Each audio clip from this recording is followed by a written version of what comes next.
Karen thought she could shove her trash into my mailbox and get away with it, but she didn't. Count on me turning the whole neighborhood against her. So smash that like button before a Karen dumps her problems in your mailbox too, because this one is a ride. I live in a pretty normal suburban neighborhood, quiet, peaceful until the HOA, and one very special Karen decided to make it hell. And Karen had always been nosy, watching everyone's business from her window like she was auditioning for Neighborhood Watch, the musical. But her real talent was complaining about grass, parked cars, kids playing too loud, you name it. Karen had a problem, and at first she left me alone, since my yard was neat and I paid my dues. But then she found a new obsession, my mailbox. Yup, apparently my mailbox was the hill she wanted to die on, and she started making snide comments like, "Oh, that mailbox looks a little old-fashioned, don't you think?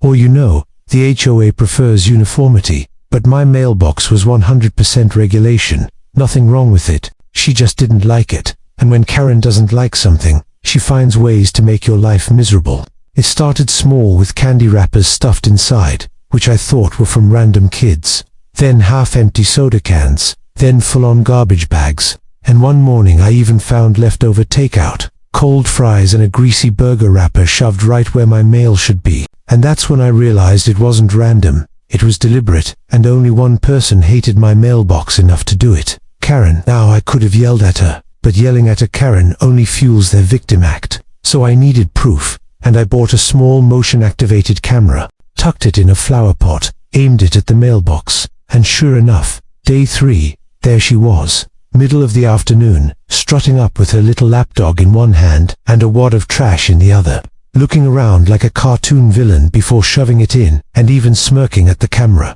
my smoking gun.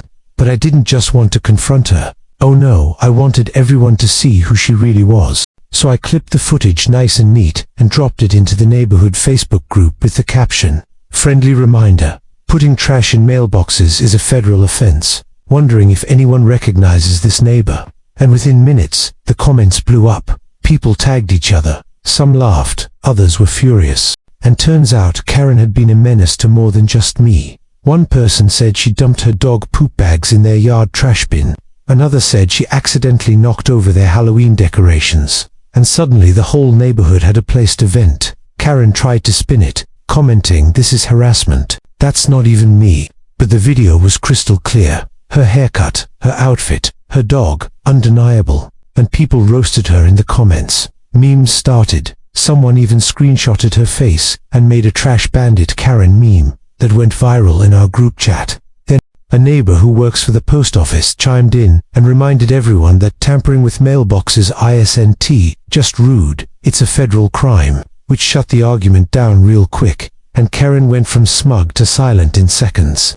By the next HOA meeting, she was hiding in the back, sunglasses on indoors, pretending no one could see her, and the HOA president, who usually bent over backward for her, even announced that mailbox vandalism would not be tolerated and legal action could be taken if it continued. Translation: Karen, sit down and shut up. And the sweetest part is she hasn't said a single word about my mailbox since.